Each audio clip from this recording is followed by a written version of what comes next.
esse ataque de pelanca, né, que o Messias deu, não aceito, mas Alexandre de Moraes golpista ainda não me desceu, tá? Esta porra está entalada na minha garganta. Mas assim, eu fico imaginando, ele falou pro Lula, não quero mais...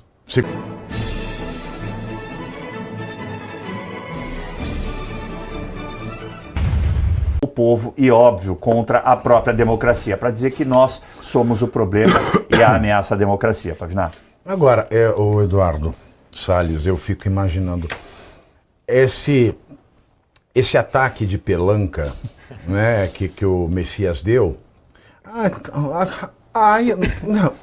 não aceito, mas Alexandre de Moraes golpista ainda não me desceu, tá? Esta porra está entalada na minha garganta. Mas assim, eu fico imaginando, ele falou pro Lula, não quero mais, segundo interlocutores, é claro, não quero mais ser AGU, advogado-geral da União, porque eu tenho que lidar com aqueles que não votaram em mim. Eu tenho que lidar com aqueles que me criticaram, pela frente ou por trás. Aí eu fico imaginando o seguinte, olha o perfil psicopata dele como AGU. Tudo que ele fez, contra quem ele fez, foi para fazer um mal. Foi por motivo de vingança. E aí eu fico imaginando, imagina, Deus me livre e guarde se ele passa.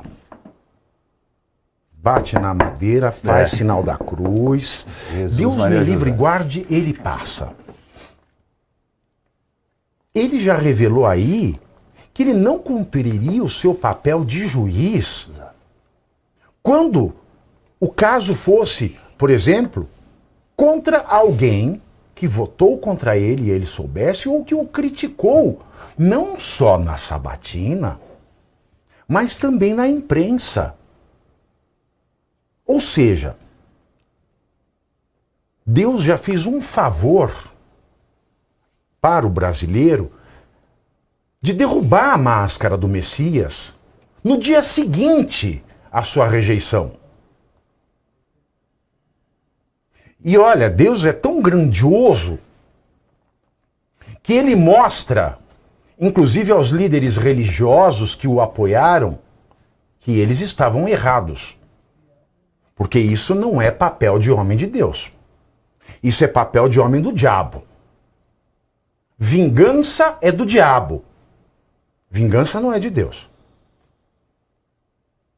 Porque ele deixa muito claro, não vou ser mais AGU, porque eu não posso olhar para a cara de quem não votou em mim.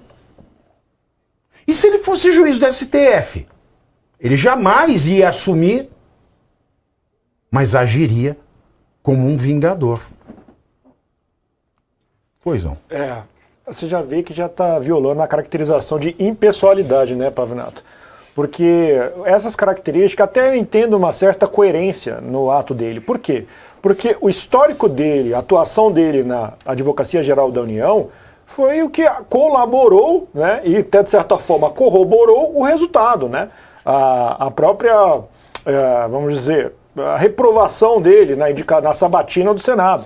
Então, evidentemente que um AGU que foi a favor da censura das redes sociais, né, a favor do Ministério da Verdade ali naquela ocasião. Foi só a favor, que ele chefia ainda hoje. Porque enquanto ele não largar o osso da AGU, ele ainda é o chefe do Ministério da Verdade. Sim, sim. Foi contra o artigo 19 do Marco Civil da Internet, se manifestou. Foi a favor da cassação da concessão da Jovem Pan. Né? Então, além do parecer, era a favor do assassinato de bebês. Então você consegue ver um histórico de atuação na AGU que, obviamente, que é o que a gente esperou, igual você bem enalteceu, Pavinato, graças a Deus que ele não foi aprovado pelo Senado. Agora, um histórico com essa atuação, evidentemente, que graças a Deus foi reprovado e, por sua vez, mantém a coerência se não seguir na AGU. Né? Porque uma coisa é atrelada à outra, é um nexo causal. A sua prática, seu histórico na atuação na AGU, por sua vez, foi considerado na sua sabatina. Então, há essa, vamos dizer, há essa coerência. Agora, Evidentemente que a própria, vamos colocar assim, a própria estrutura, né, de impessoalidade é uma característica do próprio Partido dos Trabalhadores ou dos marxistas, né? Eles tratam a coisa pública como se fossem deles.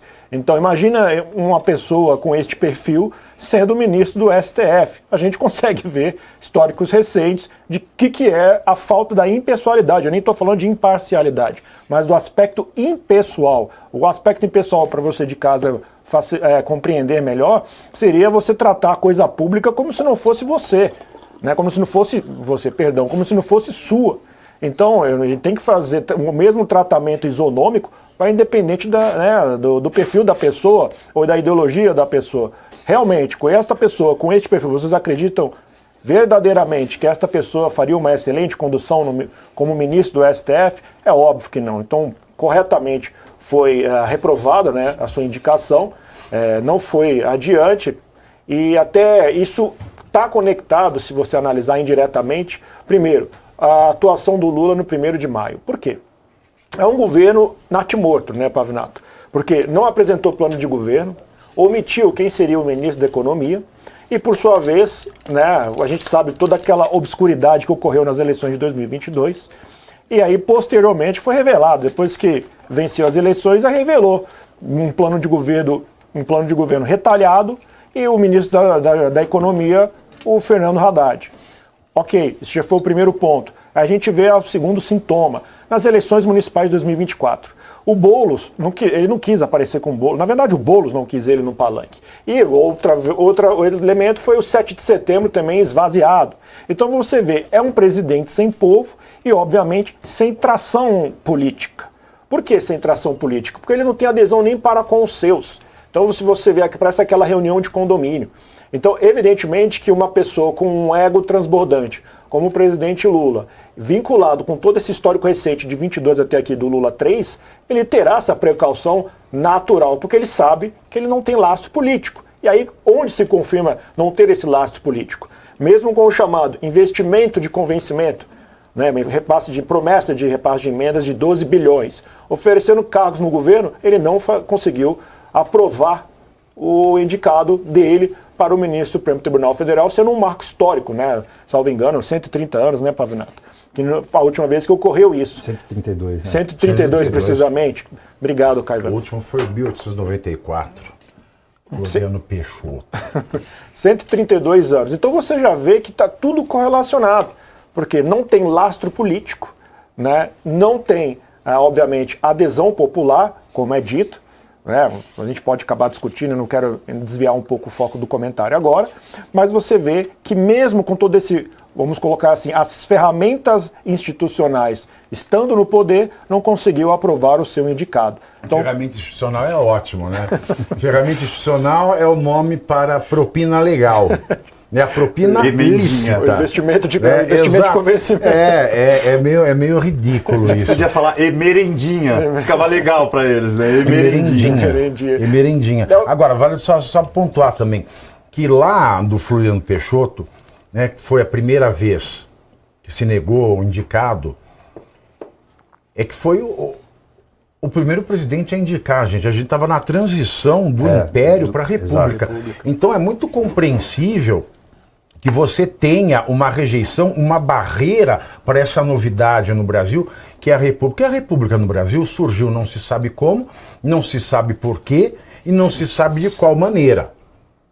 E aí o Floriano Peixoto, ele ia por um combo de 5 ministros. Aí foi rejeitado em combo. Então, mas a gente estava nessa... E é uma transição grande, não é uma transição do regime de 64 para o regime da Constituição de 88. Se a gente parar para pensar, o Brasil é o mesmo, a estrutura do Brasil é a mesma. A gente estava trocando de um império para uma república. Então é natural. Então, em toda a história, o que a gente pode dizer, né, sem uma mudança brusca, como foi o império para a república, essa é a maior derrota que um presidente poderia imaginar. Eu te corto, mas pode continuar. Não, mas perfeita a colocação. É exatamente isso. Então, é um governo que a gente já colocou aqui natimorto, né, porque ele não tinha nada a oferecer, era sempre um retalho, um remediar a situação, o recorde tributário, né, de cobrança tributária, carga tributária, e aí você pode até depois fazer um paralelo do Cloward Piven, né, que é uma estratégia também marxista, além do Antônio Gramsci, que é a infiltração da máquina pública, você também sobrecarrega ou quebra a máquina pública para você refundar o Estado e a nova sociedade. É uma outra estratégia marxista, para quem você quiser em casa pesquisar, o Richard Cloward, que é um sociólogo, e o Francis Piven, que é justamente na década de 60, que é uma outra frente de atuação para alcançar a tão sonhada, né, novo homem, a nova sociedade. Então, com isso, esse histórico do Lula 3, e agora, com todas essas, vamos dizer, tendo empenhado essas ferramentas institucionais, né, o investimento de convencimento... O novo homem é uma ideia de esquerda, é isso que eu estou entendendo? Sim, que seria o homem desconstruído, né, sem a influência... Foi a Erika Hilton. Por que vocês estão rindo? É uma reedição do niilismo do... Eu não sei que vocês estão Nietzsche, rindo, eu né? tô falando uma coisa séria. Eu tô aqui aplicando o Brasil atual para a teoria que o Eduardo está nos trazendo. Sim, sim. Vocês são bobos. O homem desconstruído, sem a influência dos valores burgueses. Exatamente. É isso. Né? Ela é do PSOL, a Erika Hilton é o homem desconstruído. Falou o autor aí? Ela é a imagem, Falou o autor do novo homem. Não, é Karl Marx. Então, não, é exatamente. É justamente isso, e juntamente com a construção do novo Estado. Né? E aí você vê também sem a influência dos valores burgueses. Por causa disso, que você tem esse banner aí, Congresso Inimigo do Povo, e não acontece nada com a esquerda. Por quê? Porque as leis são burguesas. Então, as leis burguesas, elas servem para aplicar aos burgueses, ou à direita, ou quem você queira classificar, que não seja desconstruído como os marxistas. Adri Fontela falou que milagre, o Eduardo ri. Gostei. Eu sempre tô sério, o pessoal sempre fala pra você... Né, aqui não tem como, né, Fabinho? Avisa pra ela, não tem como. Ela já percebeu. Hoje eu tô devagar também. Então, por causa disso, que você vai ver que, né, a gente vai ver, nós não veremos que ocorrerá alguma coisa com esse Congresso Inimigo do Povo, que é claramente, imagina a gente fazer um banner STF Inimigo do Povo. Então, imagina o que ocorreria, a gente difundir isso em redes sociais. Por tudo isso, né, a gente termina, aqui eu concluo, o GSI criando essa situação de discricionalidade, sem qualquer critério objetivo, na extrema subjetividade de um agente público. É isso que nós resultamos, é isso que é o suco, vamos colocar assim como é dito na gíria da internet, o suco de um regime soviético marxista. É exatamente isso, é uma coisa conectada à outra, até de forma indireta, Pavinato. Agora, eu queria ver se o Messias, né, homem de Deus, sabemos que não é, que é o Zé Vingancinha. Agora eu quero ver mesmo se ele vai ir adiante com essa acusação que ele faz ao Moraes de golpista. Porque ele, como AGU, ele pode muito bem provocar o PGR com maior seriedade, né, com maior impacto, com mais holofote, com imprensa internacional, né, acusando o Alexandre de Moraes de ter praticado atos estranhos à magistratura, como abuso de poder, entre as suas mais variadas formas. Ou o próprio AGU pode entrar com um requerimento, né, uma denúncia de crime de responsabilidade do Moraes no Senado e pedir o impeachment dele. Então ele seria muito útil nesse momento, se você quiser levar a sua vingança adiante, vai ser pelo menos uma coisa nobre que ele vai ter feito.